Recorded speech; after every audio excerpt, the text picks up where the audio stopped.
If you're following along with this series, the previous video we talked about playing chest-to-chest half guard from top and advancing our position to completing a pass.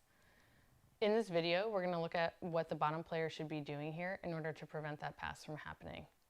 Some key things that we want to think about in this position is we don't want our shoulders pinned to the mat, so we want to stay on our side towards our opponent. We want to be able to install frames, and then eventually we want to regain our guard. So let's take a look at what that means for us. So ideally, when my partner on top is finishing this position, she's taking my spine out of alignment. This is a problem for me because anytime that my hips or my head are out of alignment, it means that I'm in a weak position. So the first thing I need to think about is being able to turn to my side and get my entire body back in alignment. How can I do that here? I can start by installing frames. First, I can take my outside hand and I can pummel it underneath her neck and frame her shoulder. With this frame, I can open my elbow and I can start to create some space. From here, I may have trouble getting this inside bicep tie, so I can think about moving out my hips to get my knee in first. When I move my hips out, I can insert a knee shield here to start to create some more space. As I do that, I want to control this far arm so she can't get back to my head. I can keep this control here, and I want to start climbing this knee shield. If I keep it low, she's going to be able to smash it. So I can come to a high knee shield, and I can connect my elbow and knee together in order to create a strong frame on her upper body. I'll keep this inside bicep tie here. I still want to get back into a better guard if I can. So what I'd like to do is I can bring my control down to the hand and I can start to tuck it in towards her armpit. Ideally, I want to free this bottom leg so that I can get back to my full guard. The way I can do that is to create space here.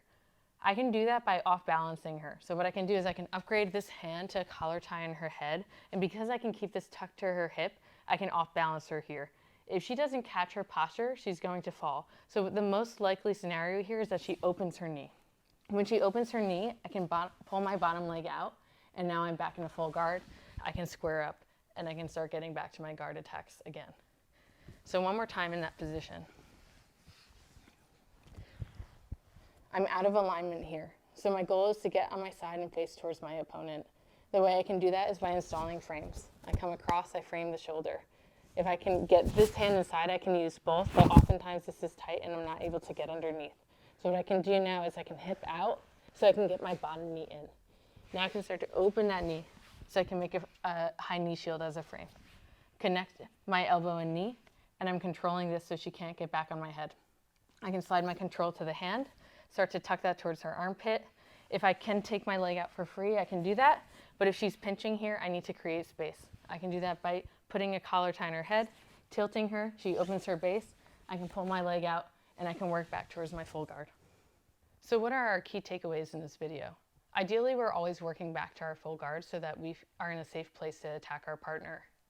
When we're in a position like half guard, what that means for us is getting our spine in alignment, being on our side and not having our shoulders pinned to the mat, and working our frames back until we can get into a safe position. From there, we can get back to our full guard and work on attacking. Thanks for following along. We'll see you in the next video.